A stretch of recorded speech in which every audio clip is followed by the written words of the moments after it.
கபிடாக்ஸ். நம்ம இன்னைக்கு என்ன கதை பார்க்க போறோம்னா குறும்பு பன்றி லலிதா. வாங்க என்ன நடக்குதுன்னு பார்க்கலாம். இங்க பாருங்க, இது பேரு தான் குறும்பு பன்றி லலிதா. இது எப்போ பார்த்தாலும் குறும்பு பண்ணிக்கிட்டே இருக்கும், ஏதாச்சும் சும்மா சும்மா பண்ணிக்கிட்டே இருக்கும்.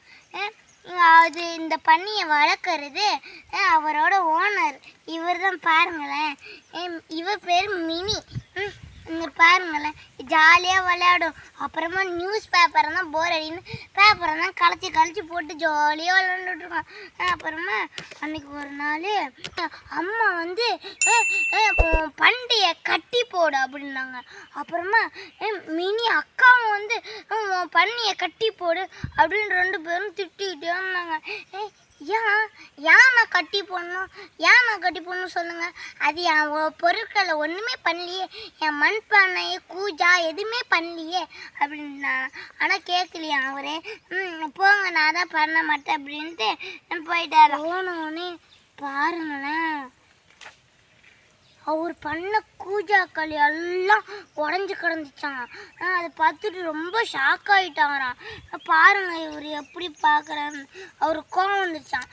அவர் நினச்சாராம், இது அந்த பன்னினா பண்ணியிருக்கோம், நம்ம வளர்த்தோம்ல அதுதான் ஏன் தான் இப்படி இருக்குன்னு தெரியல, என் கூஜாக்களை தான் உடச்சி வச்சு கோவம் அடைஞ்சிட்டாராம்.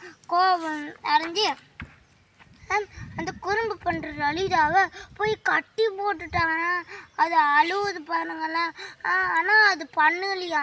அப்புறமா தான் ஒரு நாள் நிறைய நாள் போச்சு, அதை அழுதுட்டு இருந்துச்சா. ஏன் நம்மளை கட்டி போட்டிருக்காங்கன்னு அதுக்கு ஒன்றுமே புரியலையா. அப்புறமா இங்கே பாருங்க, அவர் பார்த்துட்டு கண்டுக்காத மாதிரியே இருக்காரு. அப்புறமா ஒரு நாள் லலிதாவும் இங்கே இருக்குது, ஏதோ சத்தம் கட்டுச்சான் வீட்டுக்குள்ளே. அவர் பண்ணிருக்க கூஜா சத்தமாக டப்புன்னு ஏதோ உடையிற சத்தம் கட்டுச்சான்.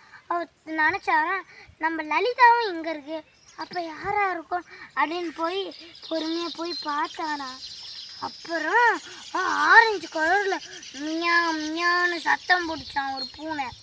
அவர் பார்த்துட்டு சாகுற, ஐயோ நம்ம லலிதா மேலே தப்பை பழித்து அவங்கள போய் கட்டி போட்டுட்டோமே, ரொம்ப பாவமேன்னு யோசிச்சாராம்.